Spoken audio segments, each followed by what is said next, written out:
Okay, we ready? Hello? Can you hear me? Yes. Good. Welcome to our September meeting, and we're going to start the meeting off to recognize our Veteran of the Month, Carl Popham. We're glad to have you and your family here, and our pro tem, Dennis, is going to make a proclamation in your behalf. We have his picture up there. Carl Popham is a lifelong resident of Ball Ground. He enlisted into the United States Army on February the 5th, 1965, and served until February 3rd, 1967. While in the military, Carl received training to become a 91 R10 food inspection specialist. During his tenure of service, he was awarded the National Defense Service Medal and earned the Sharpshooter Marksmanship Badge with the M14 rifle. Besides serving his country, he also served the city of Ball Ground throughout the years in all kinds of various capacities. He served on the city council for 8 years. He also served as assistant fire chief for 17 years. Carl is a member of the Ball Ground Masonic Lodge, the Cherokee Shrine Club, and the Thomas M. Brady American Legion Post 45. He has also been involved with coaching Little League and Boy Scouts. Carl was married to Jan Samples for 48 and a half years, and they have 3 children, 7 grandchildren, and 8 great-grandchildren. Accomplishments while on city council. He approved the ordinance to authorize the sale of beer and wine.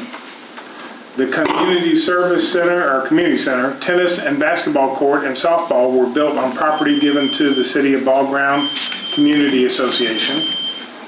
A building to house the volunteer fire department and public works was built, and street signs were purchased and installed. If we can recognize Mr. Popham, I'm going to come down and read a proclamation from the mayor to him.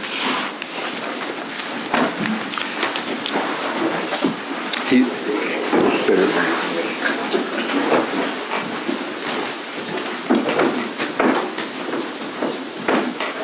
Come on. Thank you. Come on. You better than reading.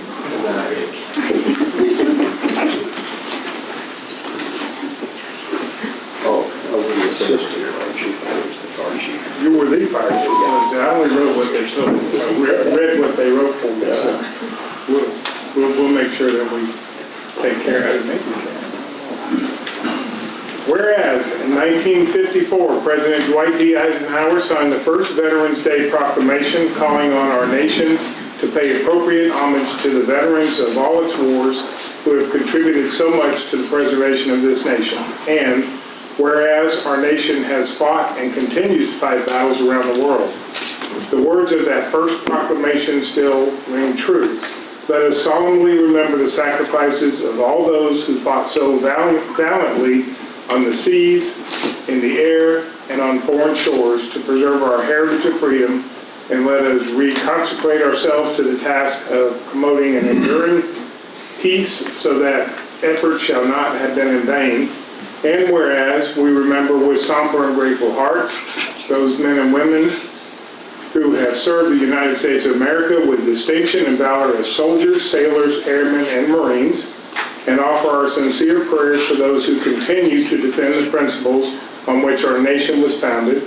And whereas the state of Georgia is home to more than 753,000 veterans and tens of thousands of our nation's military families, we are proud to recognize our country's veterans and extend the appreciation of our citizens to those who wear the uniform of the United States Forces and serve on the front lines preserving freedom and liberty.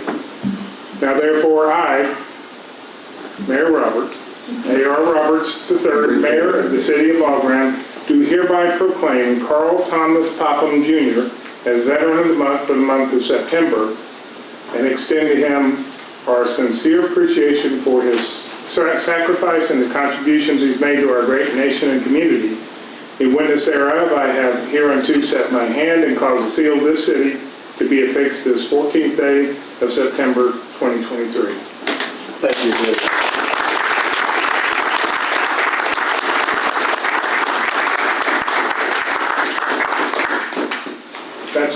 coin, the city coin, that we honor our veterans with, and it's got the veterans memorial on the back of it.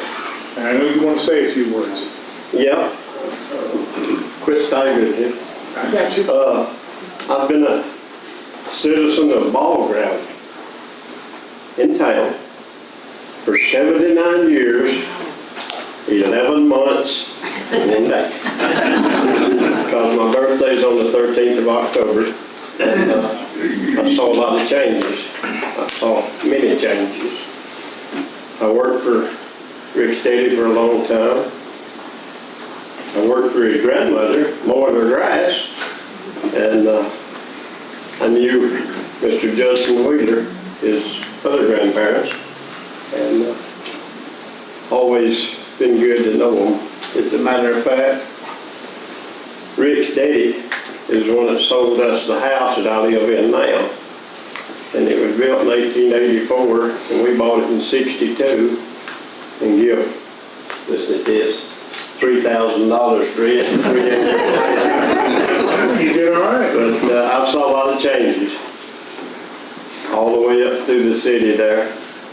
We used to have McKinney's grocery store, the motel where Miss Mary's, well, you remember Miss Mary's, Jenny.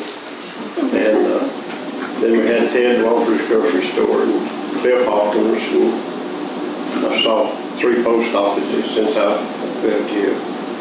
And it's just unreal how it's changed.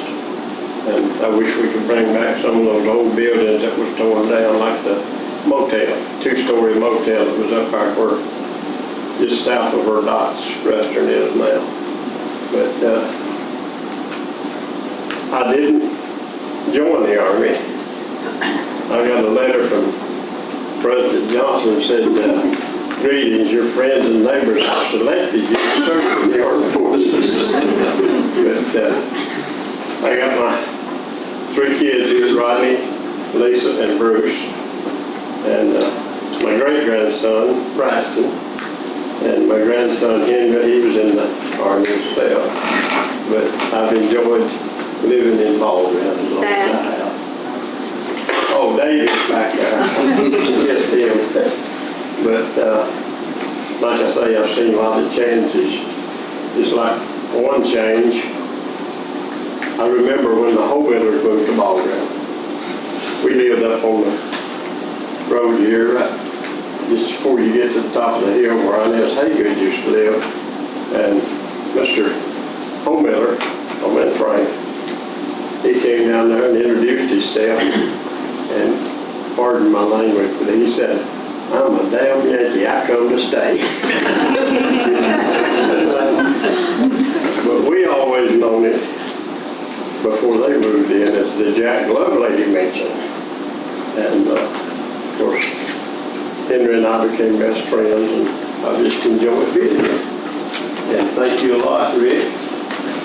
And Let me make a couple of comments, Dennis? since you read it for me. I'm glad you're older than me, but my whole life, the Poppins and you, I've known it my whole life. I've known you guys. I knew you when you was that tall. And your service on to the city, in addition to your great service to the military, your service to the city was right before I got involved. Right. So we weren't ever sitting at the same table together, but I'm telling you, I've known your family, and we're very proud to make you Veteran of the Month this year. Oh, another thing, Karen, I was fire chief, not assistant fire chief. My mistake. You leave my name alone. I got you back. Like I say, I've seen a lot of good men pass and a lot of good women pass that I've known for years. But just like Jimmy did, one of the best friends I ever had. Many more. Well, one of the fire investigators now trained under you. But I worked for Rick Steady down here. It was one of these, where these buildings are, Robert's Monument Shop. Used to have 3 in town. They had Consumer Monument Shop and had what they call Little Roberts, Southern Florida. And it's just, and a lot of people don't know, we used to have 2 motels in Ball Ground. But we had one right there where the bus is at, and had one across the street where the parking lot is. And just a lot of things that went under the bridge since then. But thank you, Rick. We have come alive though, Yeah. again, but you want to Can we get a picture with all the council members? do that? And then you want some pancakes? Sure, nice. I did, Rick. Ain't gonna do that project. Keep any hat on you want. All right, Karen, we need to go. This is my best friend. Rick, squeeze in just a little bit more. Leave him plant.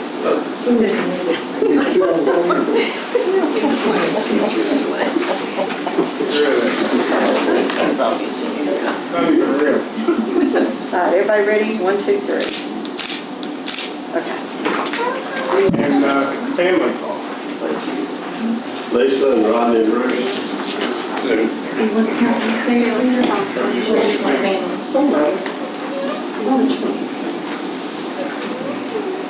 Well, come on.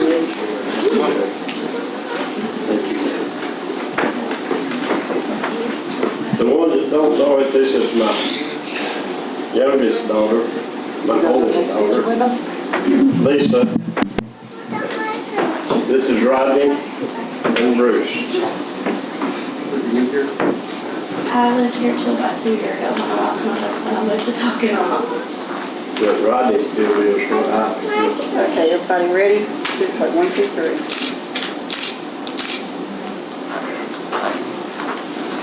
But thank y'all very much. Thank you, sir. Appreciate it. Yes, sir. Congratulations.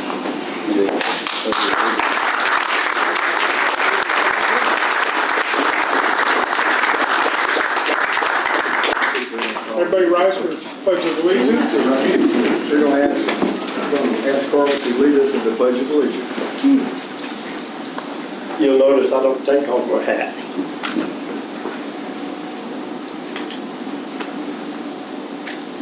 I pledge allegiance to the flag of the United States of America and to the republic for which it stands, one nation, under God, indivisible, with liberty and justice for all. Thank you.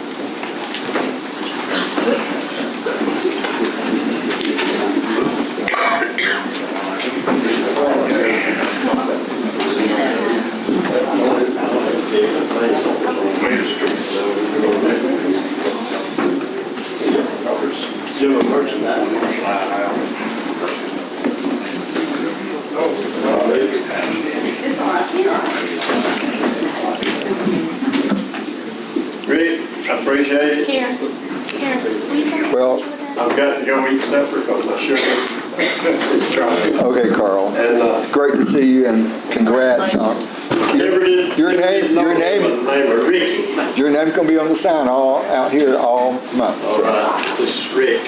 Yes. Yes, not Ricky anymore.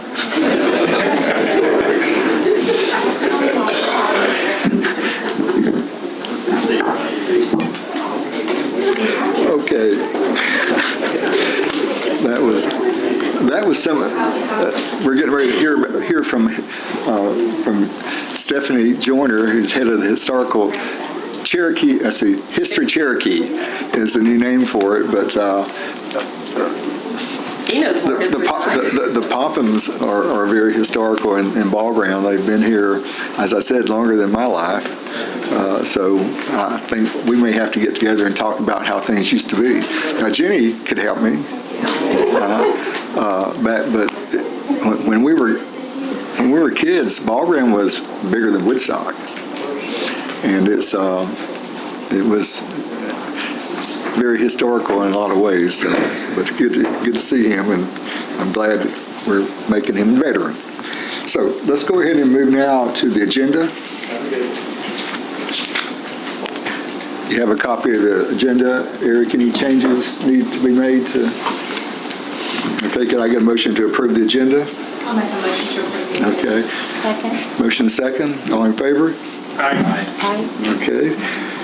At this point, we're going to move on to let Stephanie Joyner address us. She, as I said, she is head of the History Cherokee and has been with that, named differently earlier, Historical Society, since when? What year?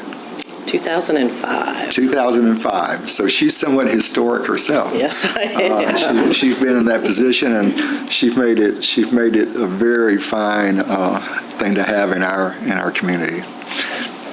Welcome. And thank you for the opportunity to be here. As Rick mentioned, I am the Director of History Cherokee, formerly known as the Cherokee County Historical Society. And Karen, are you advancing my slides, or who is? Eric is? We're trying. It's, I think I've got too much on here right now. The new building's beautiful. Good, thank you. So how many of you have been? Okay. I've been in the front, but I haven't seen Yeah, the- okay. Well then, I don't even really need to do this. But, well, mainly I wanted to thank you guys for all the work you've done to preserve the history of Ball Ground. Many cities don't do that, and you guys have. And you've embraced your heritage, and you've embraced your history, and we greatly appreciate that. And the slide that will be up there eventually, there you go. It's just to show you that, you guys, you've chosen, the history in your branding and your signage and your memorials, your artwork, the partnership opportunities we've done together, the interpretive sign down on Valley Street. So we really do appreciate all that you guys have done to showcase your history. And you can do the next slide, Eric. It's going to go really quick. And we wanted to say congratulations for the award that you guys got for your rehabilitation of Robert's Dam. I know we had scheduled it on a council meeting night, so you all couldn't attend, but Chris, of course, came in your stead and represented you very well. And we did miss you guys last night, but really just wanted to say thank you. And yeah, the next few slides are just what my presentation was that night. But I think you guys have a really special site down there. River access is rare in Cherokee County, and the lengths you guys went to, to provide access not only to the river, but to, that's you, Mayor Roberts over there, to the right, to the river and to the dam, and preserving it and making it safe for everybody. I know that was a big job, certainly for Eric and his team. So we really do appreciate all that you guys have done, and again, want to say thank you. And congratulations for that and for winning the award.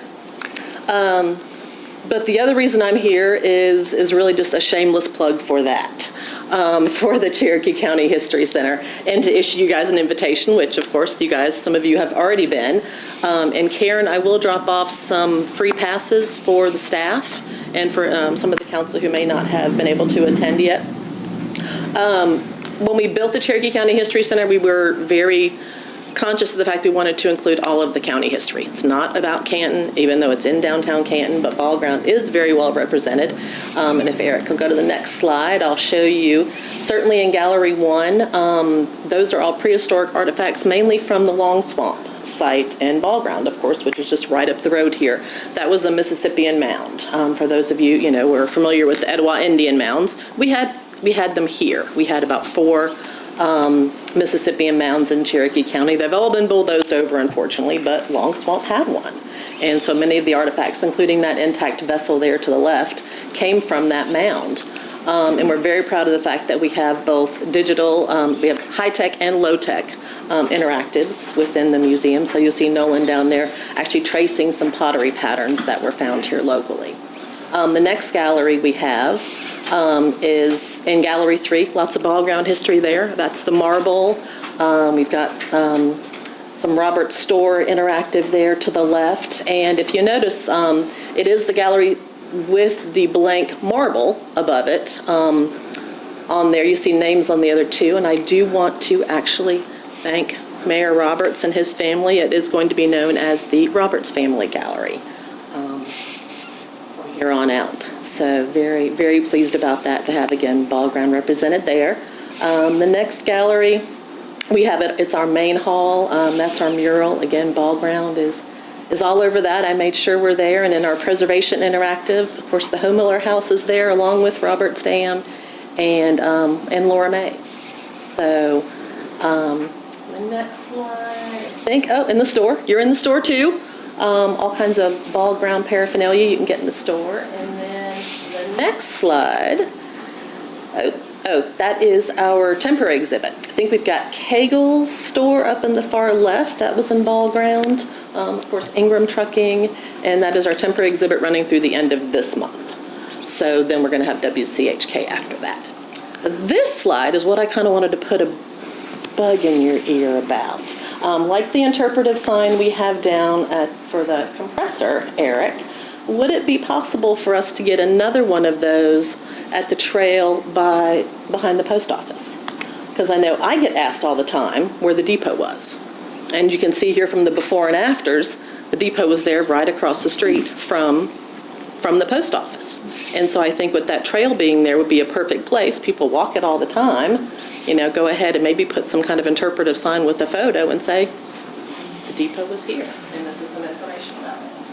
So anyway, I know you guys are great partners with us. We have our Ball Ground walking tour, historic walking tour that Karen and I are updating now. So again, just really, really appreciate all that you guys have done, and please let us know if we can do anything else or if there are any other opportunities that we can work together. We'd really like to. That's it. Thank you. Let me make a comment that you've been so active in the Historical Society, and I'll still call it that, even though that's technically the name's changed. But Ball Ground, our downtown, thanks to you and the people you're with, our downtown's on the National Register of Historic Places. There are not very many places that are. That makes us very unique. And just like we received this award about our trail system and over to the old dam, how many houses and buildings in this city have received awards over the years? It's a big number. Mm-hmm. You do it all over the county, but I think for the city our size, we probably have the most awards. And I would think and so. it's a number of houses. We need to probably maybe put that on our web or something, just to let people know that we do have a number of historically recognized facilities in our city. But again, we're sorry. I didn't think we could take our meeting down to the event, your dinner and awards, but we're sorry we missed it. But we appreciate you coming and sharing that with us. Thank you, sir. Thank you. Thank you. Thank you. And I might add that she is a city resident.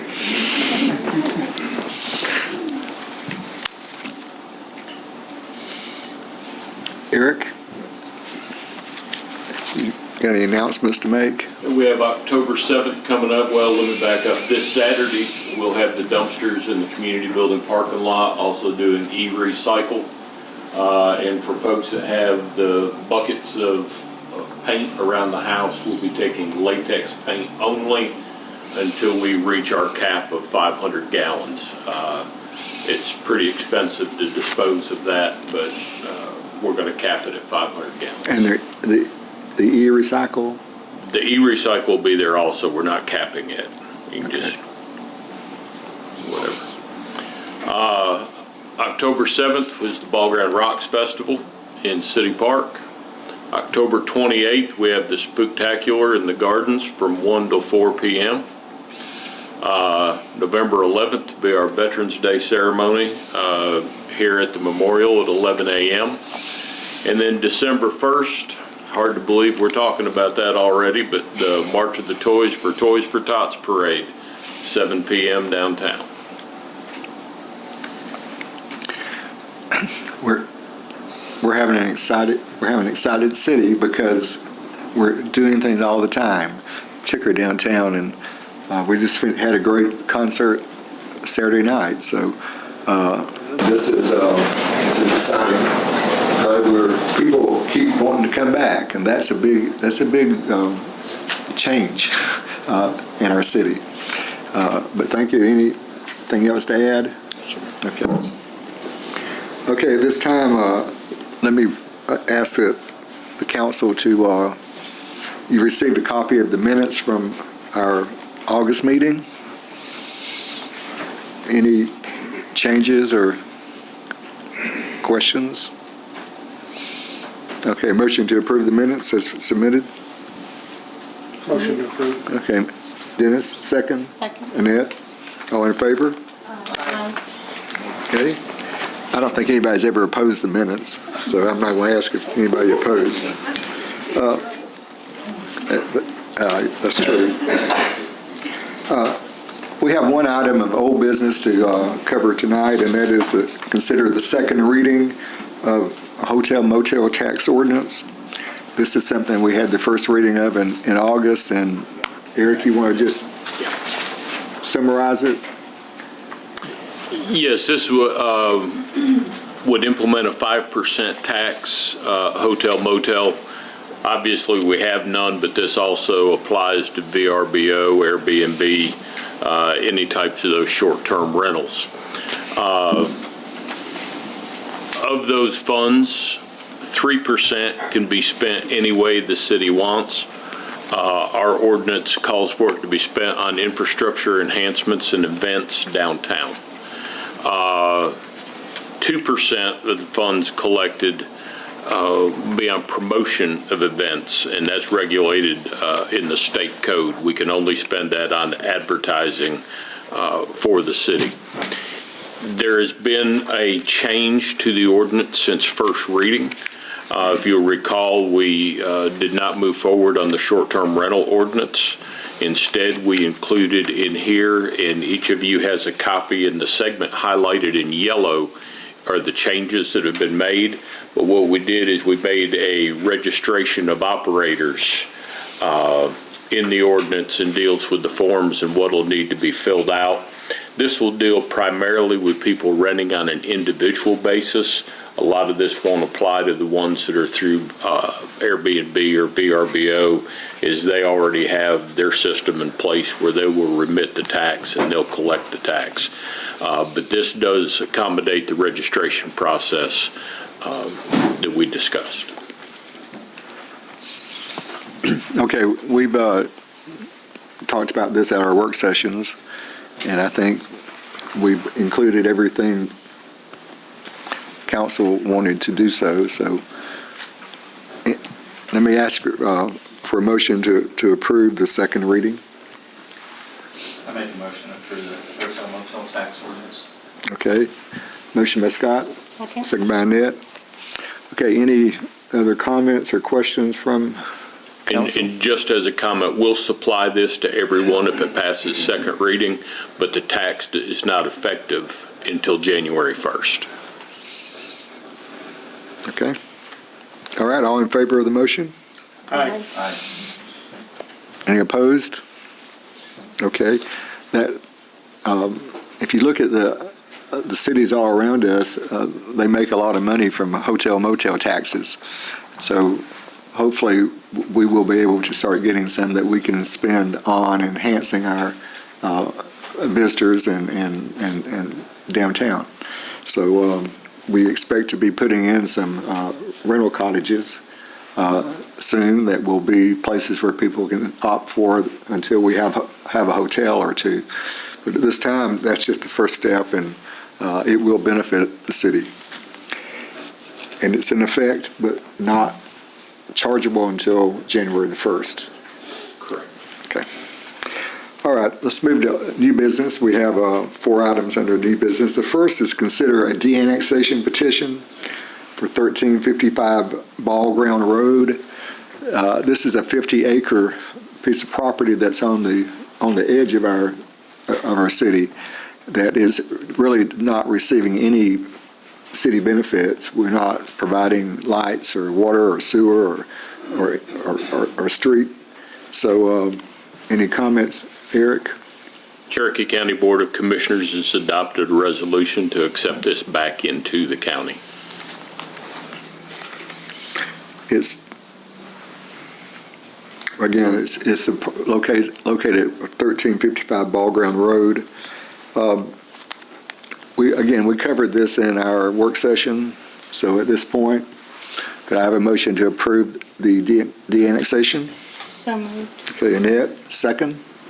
I'll second. Scott? You know, I don't like losing property in the city, but in this particular case, it really, the residents were not benefiting anything from the city because it was on the very edge of our city. So at this point, all in favor to approve this de-annexation? Aye. Any opposed? Okay. It's just one reading, right? Correct. So that's in effect, that's done now. Next item is consider a 2023 American Rescue Plan A budget. And Eric, you want to pull that up? You pulled it up. You want to go over that? Yes, what this is we just need to back up. If you'll recall, we had the reimbursement from Cherokee County on the roundabout project that we had spent ARP funds on. So we needed to amend the budget to show, instead of spending the $330,000 there, backed into reimbursing ourselves on other eligible expenses we had made for that grant.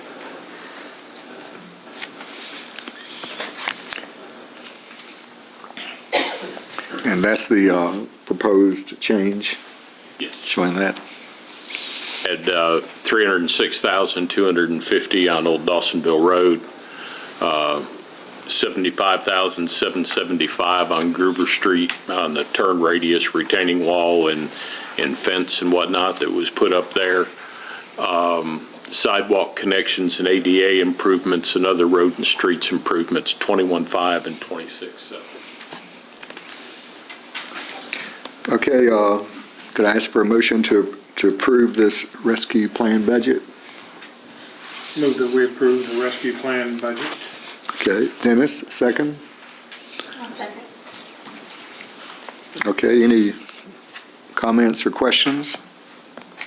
If not, all in favor of the motion? Aye. Any opposed? Okay, thank you. I should have said it earlier, we're missing one of our council members, Chris Rogers. She's out of town today, but I don't know if she's watching this on YouTube or not in Alaska. If she is, we'll wave at her. Okay, let's move on to item C. That's the amendment to schedule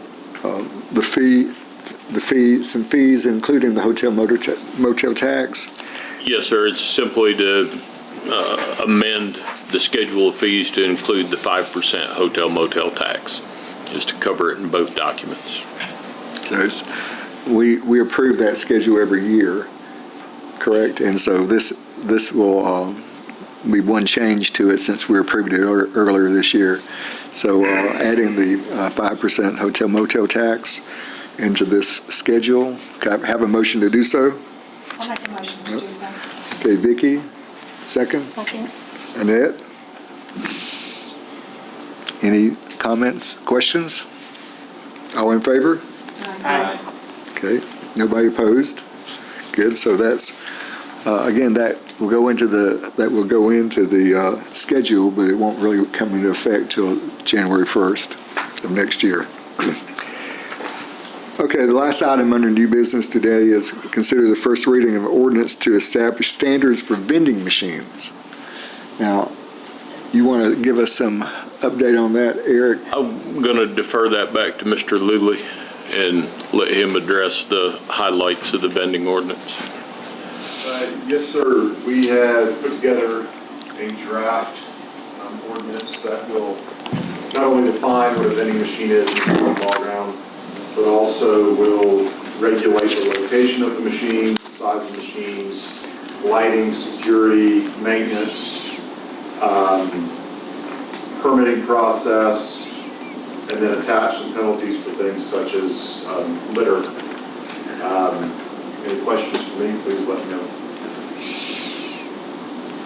Okay, this was something, again, been covered at the work session. Unfortunately, I wasn't there. But this was something put forth by council members to make sure that these things are handled correctly and that we are aware of what's placed in the city, just like businesses. But at this point, have any comments? Let me go ahead and ask for a motion to approve the first reading of this ordinance. I'll make a motion for the first reading of then. Okay, Scott? Second. Dennis? Okay, at this time, is there any comments or questions from the council members about this proposed ordinance? I do have All a right. question. Was it ever decided, Chris, on the vending machine that addresses or makes the product there about inspection on the outside of the machine? I believe our conversations with the health department, we were left with them not inspecting these machines. I was the one that had those conversations, but Nobody inspects them but the manufacturer. Well, I don't know if it's the manufacturer, the company that owns, Their name's on it. their name's on it, yes. So they handle the inspection certifications, the filter changes, and I think Councilmember Barnes may have more information on that, but Yeah, I met with the owner of the machine, and there's filter maintenance that's done on it, but then every 6 months is a thorough cleaning of the machine. And those records have to be sent back to the manufacturer, the company, the overhead company.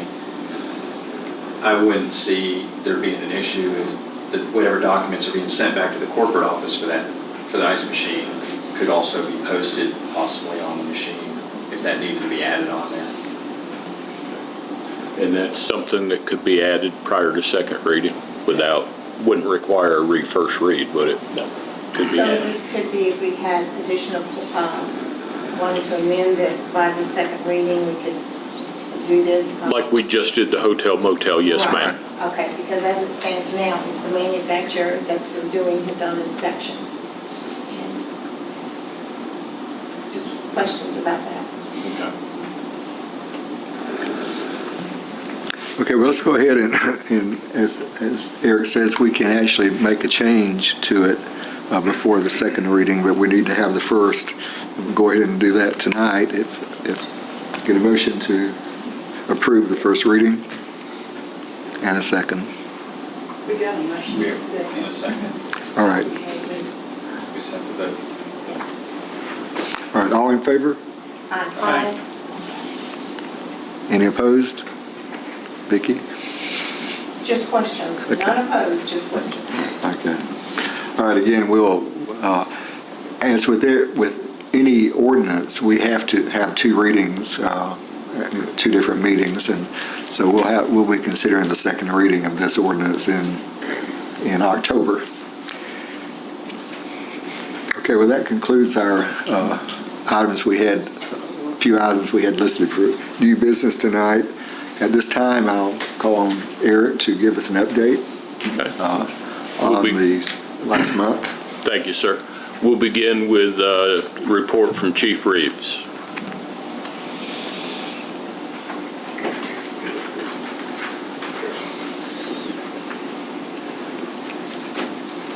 That's a good picture. Yeah, appreciate that.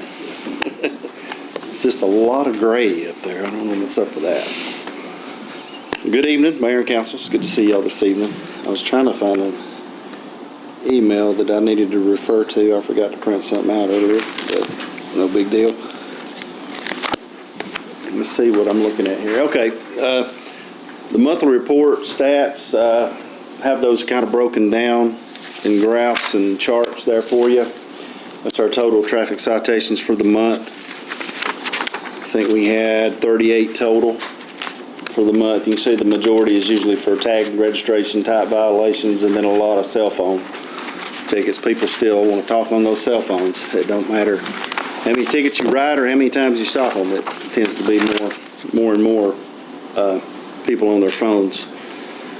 And then our activity report, like I said, we have the total calls for service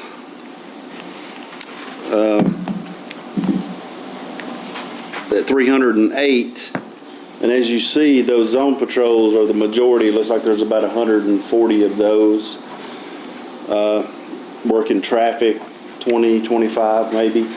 And then about 60 traffic stops and the admin details. Usually that's me entering in my daily activity report where I come in the office, do paperwork, handle phone calls and things like that. And Officer Gonzalez has been doing a lot of those too since he's at kind of desk duty. He comes in, logs in, does an administrative detail for his shift. So that's kind of a breakdown of that as far as what we do on a daily basis. This is a report I got from 911 dispatch, the ones that were actually dispatched to us. And I believe the total calls for that was 213. 98 of them were priority 1 calls, priority 2 is 43, and priority 3 is 72. What is the priority 1, priority? That's what I was trying to find in my email, because that's defined by Cherokee 911. And what I got from him, if I can find it, I forgot to print that because I said, can you please define to me what that is? And I know I sent it to Eric, and I know I had it in here. I happen to remember it right at the last thing. But basically, the best way I can break it down, a priority 1 call, it can be a traffic accident with injuries. It could be an unknown trouble call. It could be a domestic call. It could be anything involving possibility of serious injury, loss of life, something like that. That's more of a priority 1. Priority 2, you bring it down just a little bit. An example of that would be a traffic stop, backing up another officer, a self-generated activity. And a priority 3 would be something like a simple call, like an alarm call or a noise complaint, or if somebody needed to speak to an officer and dispatch says need an officer to call somebody on the phone, that would be more of a priority 3 call. And that's the way, I do have it broken down into every call that we receive from 911, but it's 12 pages because it's each individual line, and it goes out and it breaks all that down in even more detail. But like I said, that's a lot of information to give you at one time in this short amount of time. But that's from the CAD, the computer-aided dispatch that the county has that we're on now, but they keep this anyway, whether we was on the CAD or not. But that is the calls that Cherokee either gave us or we did a traffic stop and called them, because that's included in that too. So, does that clarify what you were asking? That's, Chief, you want, priority 1 from 911 was high priority, life, death, emergency, violent crimes in progress.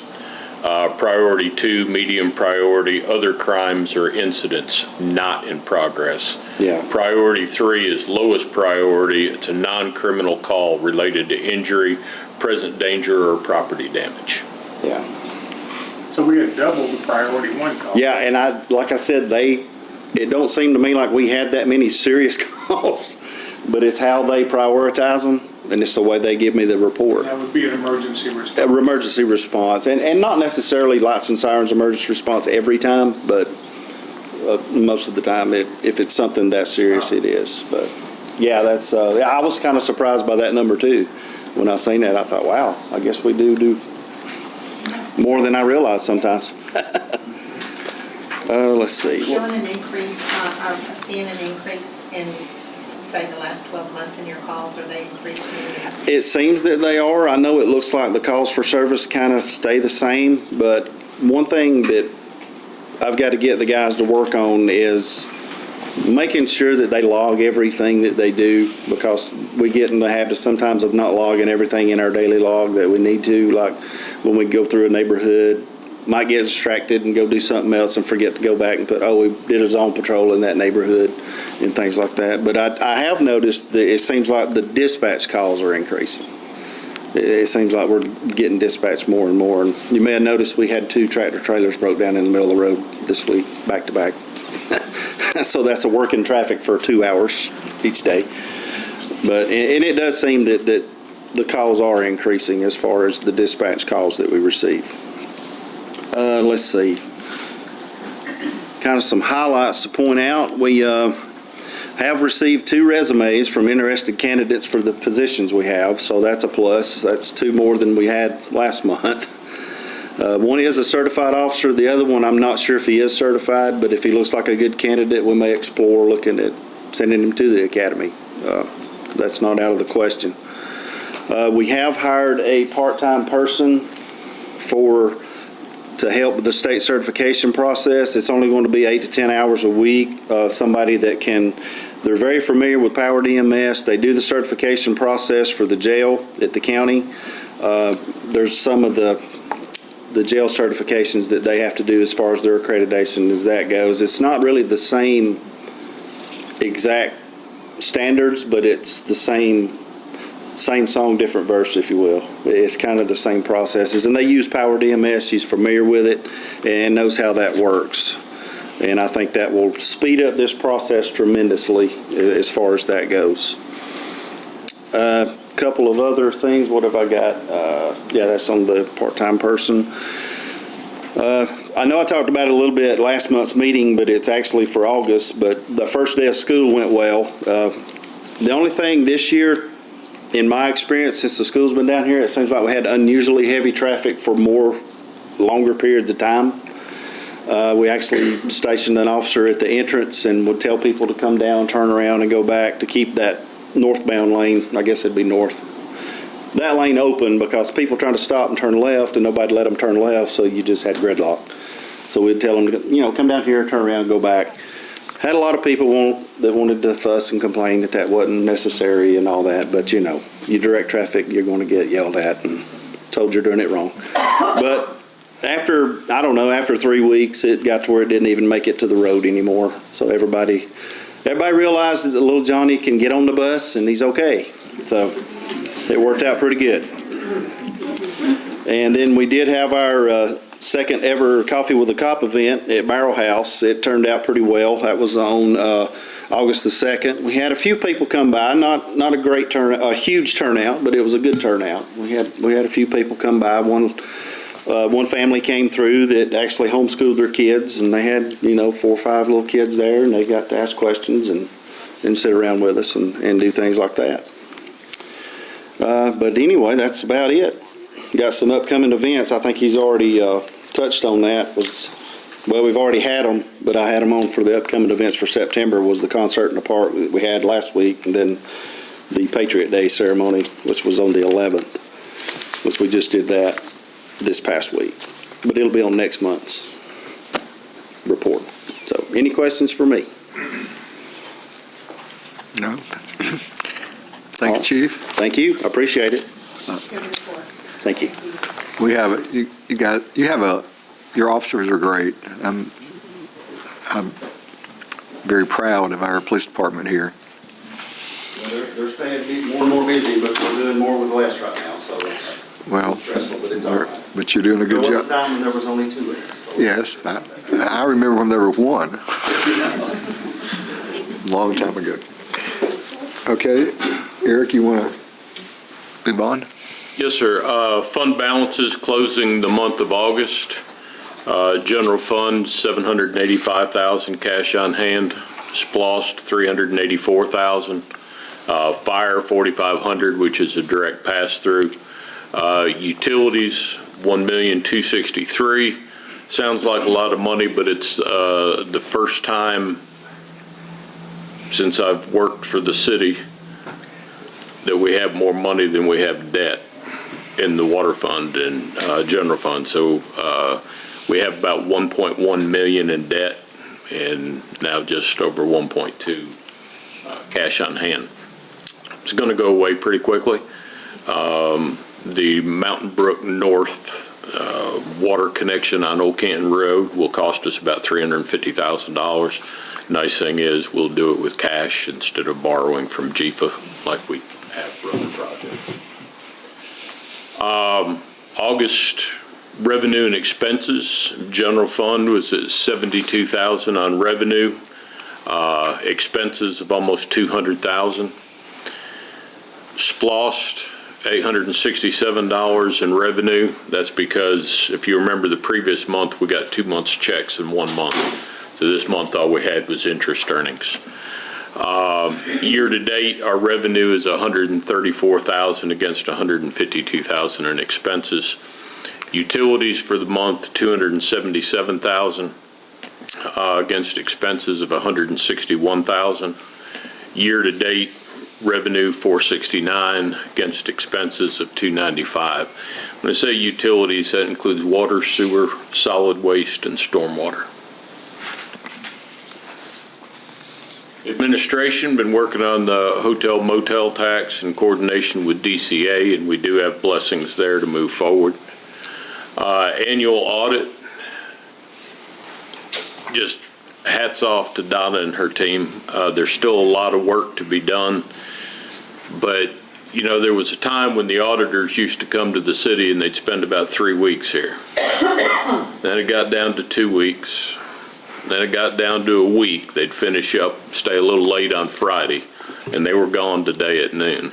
Now, there's still going to be a lot of electronics back and forth.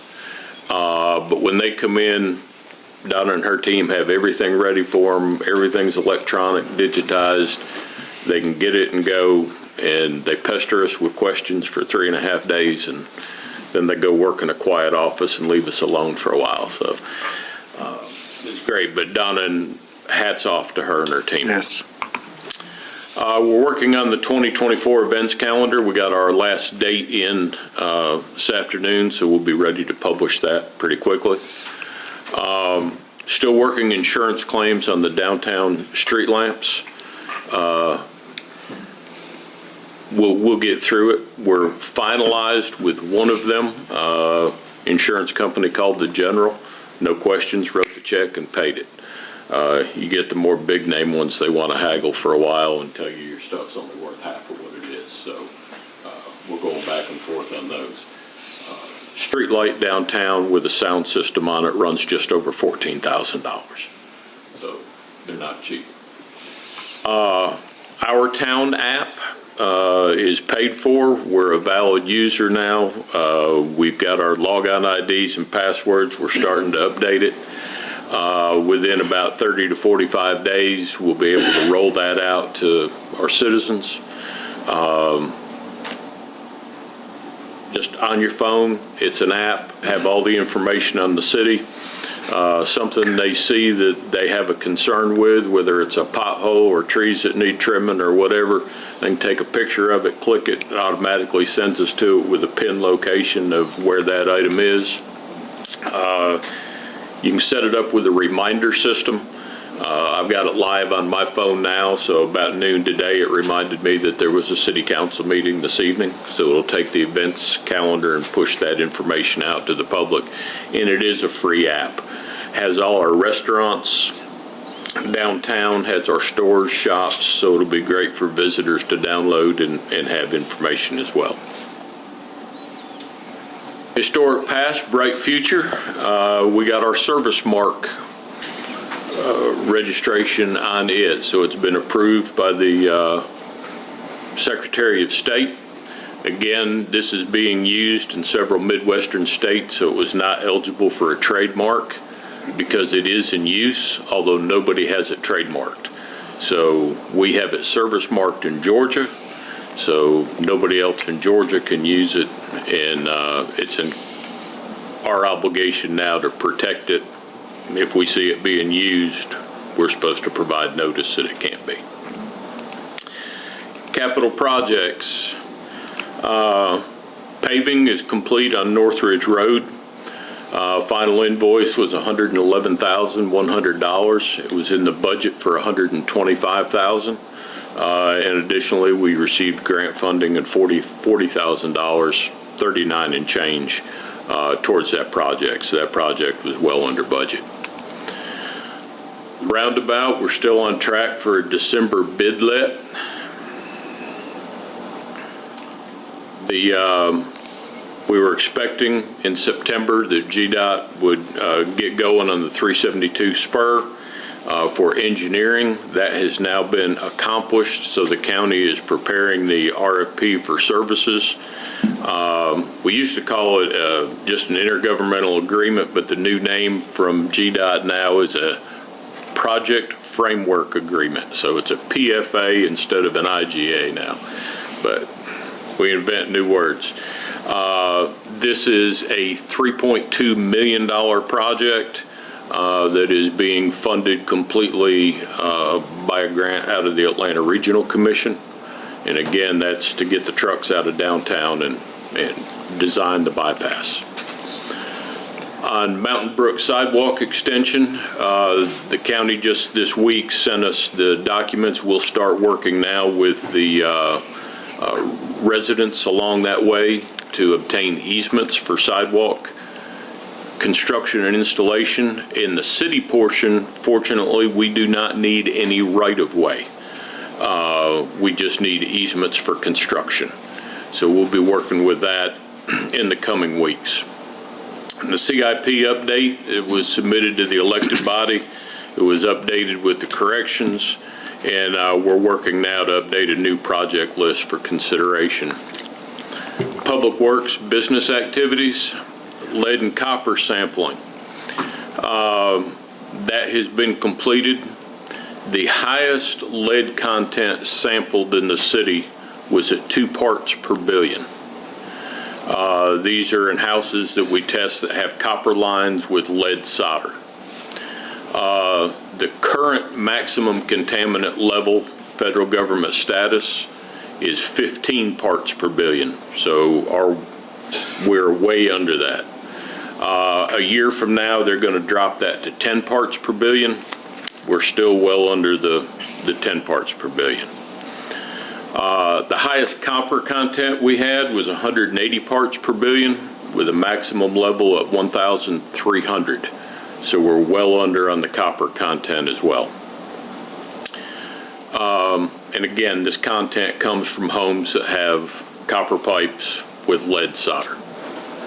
Anything prior to really 1990. We have a new batch of testing coming on the water system. This is being monitored by a lab out of the Great Lakes region. Again, this is on the PFAS elements where we're dealing with waterproofing and non-stick materials. So anything that's been in the kitchen cookware for non-stick, or the Scotch Guard that goes on your sofa, or any of these other items is leaching into the soil. City of Woodstock right now is having to deal with their 3 wells to get a filtration system. There's several wells in West Georgia that have been lost completely because of these contaminants. We registered 0 detection,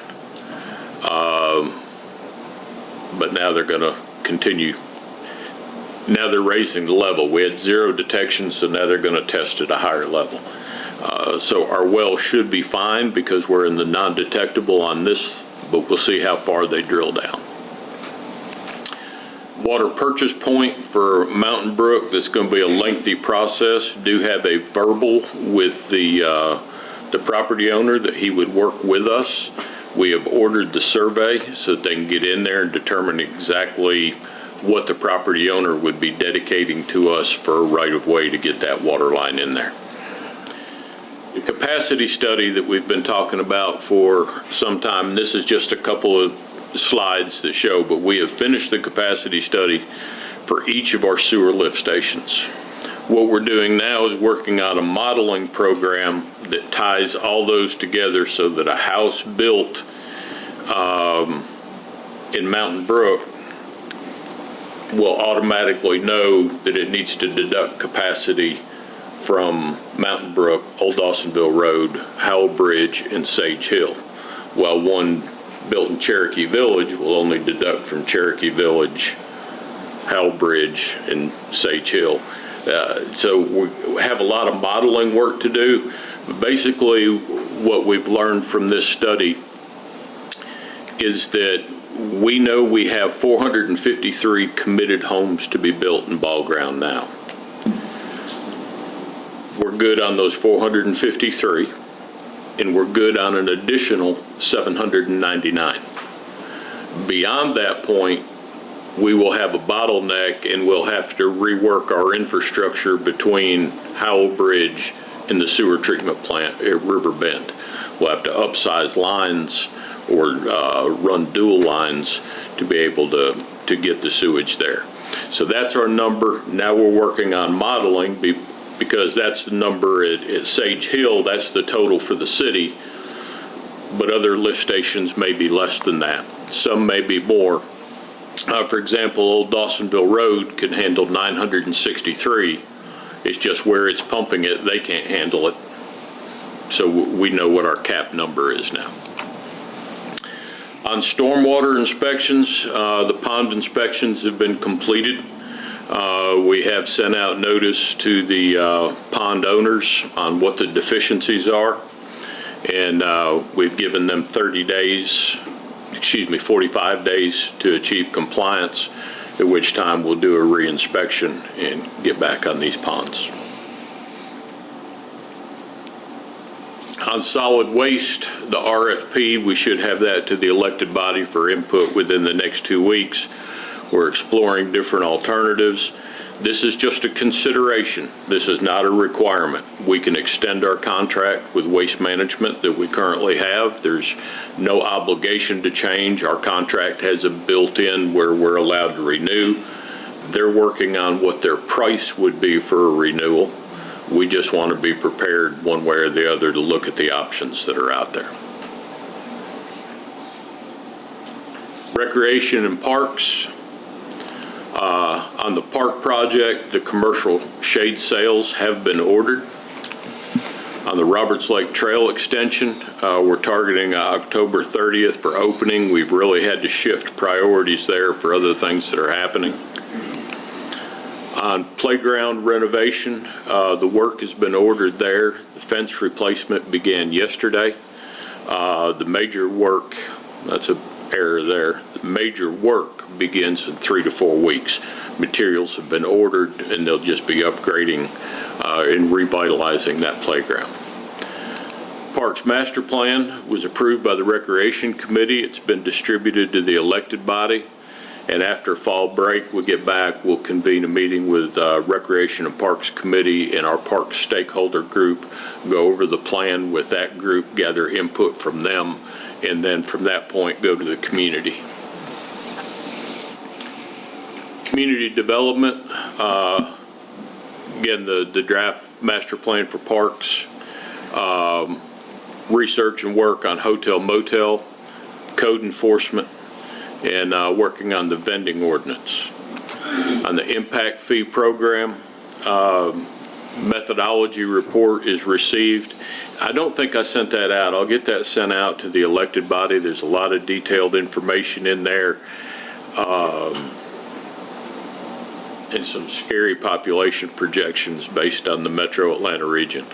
So get a good look at that. We're in the process now of gathering our parks expenses for the last 20 years. So we are assembling all that information in parks and what they're going to do. Instead of a facilities-based impact fee program, we're going to have an expenditures-based, which means we don't have to stick to just building more ball fields. We can substitute a soccer field for a ball field as long as we stay within the cost allocations to support the growth. Building permits in August, there were 6 issued. It takes us to 83 total for the calendar year, and on pace, that has us 4 behind last year. Active residential development report, no real changes since the previous month. And again, just the one potential development that is still under contract with Pulte Homes. On the commercial development, still have the package store and restaurant. They're proceeding very quickly with their design and plans. Lot has been submitted to Chris already. medical office building. Next Wednesday, they'll be pouring their foundation and getting that cranking. We notified the HOA there this morning. That's going to be a full day of work. We've issued a permit for them to work outside normal hours. The pump truck will get there on site at 3 a.m. Concrete trucks will begin at 4 p.m.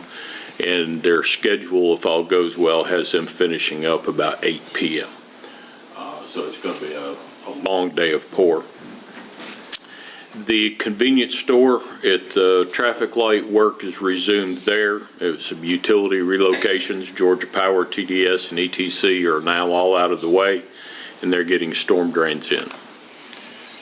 Infrastructure and acceptance, really no change. We're still waiting on the current developer in Mountain Brook to finish the punch-out list and get his work done there before we bring that before council. Still no activity at 372 South. Again, this is the area where they've laid a water line, and the survey showed they are outside of the right-of-way. So they've laid water line on private property. We're not going to accept that water line until they either provide us with an easement or relocate the water line to public space. And that's it for this evening. Are there any questions? Okay, Eric, thank you. You think our building permits will end up more this year than last year? I do. Marble Tree is real close. Georgia Power finally showed up, and they've actually set transformers on the overlook this past week. So something could pull the trigger in there in the next 30 to 60 days. Georgia Power's been the big question, and able to get power to prepared developments. They're the last thing in. That's been different places in town. That's happened. I mean, that was numerous. The big holdup down on, the townhomes next to the pharmacy have pulled their first 7 permits. But their holdup was getting power. And it's... Okay, well, thank you, Eric. Since we have work session every month, a lot of things I would bring up here, I'll wait and do that. But I want to say that at our next work session, I want us to discuss some things with GDOT, trying to get Business 5 repaved. It's in terrible shape. I want to, after seeing a big mess this last week through downtown with huge trucks getting stuck and being too wide to be going through downtown, I want us to ask GDOT to limit oversized vehicles. I mean, these trucks they were like the length of more than 2 tractor trailers, about that far off the ground, and they got stuck. I have property that isn't the GDOT's, but it got run all over because people had to move over for vehicles, these big trucks that were just too wide. I think for our downtown area, we need to request to consider limiting real large. They hit the power line, the phone lines. There's a number of things. It's a mess, and traffic backed up in every direction. And that's happened. That happens frequently. Because GDOT they permit oversized vehicles to come through our downtown. So I guess I brought it up now, but I want us to talk about those, and also trying to getting our exit 27 landscaped somewhat, so like all the others in the county are. I also want to mention that unfortunately I missed the initial meeting of the Historic Preservation Ordinance Committee. Annette, you want to say anything about that? We had a good meeting. We'll have another one scheduled for next month. So that's exciting that we're finally moving forward on getting that in effect. But I wanted to also thank Scott, Vicki, and Annette for going through that DDA training. And Dennis, you'd love it. Once you have a chance to do it, it's really helpful to help us understand what the DDA should do and how to set it up again. But again, lots of things we'll talk about at our work session, and I'll shut up now. Scott, you want to add anything tonight? No, just I heard a lot of positive feedback on the concert. And, I was not able to attend that night, but my wife had went, and she said it was fabulous. They had a great time. So I think it drew a lot of people, not just our own citizens, but from all over. So it's getting as big as the Christmas parade, drawing a crowd. And so that was a great group. Sorry I missed that night. It was great. Vicki? Yes, we had our first veteran ceremony meeting tonight, so we are planning, the city is planning to honor our veterans on November the 11th. I hope everybody can make it. It's going to be on a Saturday, so parking should be no problem. And we have a lot of good things planned for that day. And then also, it's never too late to, if you want to honor a veteran, to purchase a veteran brick. That will be installed out on our Veterans Memorial. It's not real expensive, and it's just something nice to do to say thank you for your service. And that's it. Well, thank you for all the work you do on this. It looks good. Dennis, anything you want to bring up? Please continue to put your nominations in for Veteran of the Month. The requirements are you're either a Ball Ground resident or a business owner in Ball Ground, and we're taking applications constantly on the website. They go to Karen, and we want to keep that going as long as we can. We need to recognize a veteran every month. And since, Eric, you mentioned the truck bypass, I still stay in constant contact with our representative, and as far as congressional funding is still hung up in Washington, as typical for the federal government. So we're hoping that we'll be able to get some funding that will help take care of that truck bypass a little bit quicker. You get that, we'll name it after you, and Not my money. and you're no, that's exciting that you have the contact to actually get us pulled into Washington. Annette? The Garden Club is excited to bring back the Scarecrow contest on Main Street, and we've got 11 people signed up, and a lot more people we just gave out applications to today. Good. That's the last few years we haven't done it, and other cities do it, but I think it'll be very cool fun to have it there. So Yeah, there's already one Scarecrow out from Barrel House. And isn't the Garden Club collecting candy now for their spectacular? Yeah, but that's a Garden Club thing. Okay. Oh, well, sorry. Okay, anything else? Well, there is the trunk or treat, which anybody who signs up to do that, we're doing the Garden Club and the city together, and they would need candy for that. It's called? Spooktacular in the gardens, or at the garden. Okay. Karen, anything you want to bring up? Yes, sir, I'm good. Daryl? Fortunately for the city, I have nothing to offer tonight. Good. That saves us money. It does. Okay, well then, at this point, let me ask, does anybody want to address the council on anything while you're here? Yes, sir? Just a quick question. Where's the recycle this Saturday located at? Community center parking lot. Okay, thank you. You bet. And the e-recycling is like, Same place. it's electronic is Laptops. laptops, Computers, TV screens. So But there's no household hazardous waste. I feel it.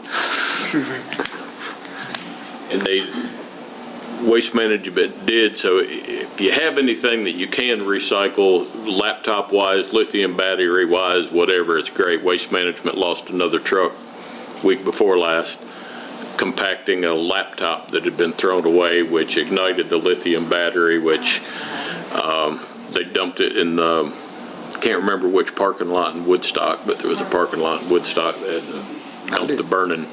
Wow, I didn't know. Because you don't want to burn up a $250,000 truck, so you dump the trash. Wow. I didn't know that happened. I didn't know lithium would Yeah, burn. you compress lithium batteries, it's bad news. Well, it's been a few years since we've done this, a couple of years, hasn't it? So that's good. Hope everybody takes advantage of it. I will, because I've got a basement full of stuff I can fill up those dumpsters with. All right, well, at this time, if any other comments, anybody? If not, let me just ask for a motion to adjourn the meeting. Okay, a motion, and I'm sure there's a second, and I'm sure that's unanimous. Aye. Okay, all right, thank you. Again, thank you for coming to this meeting.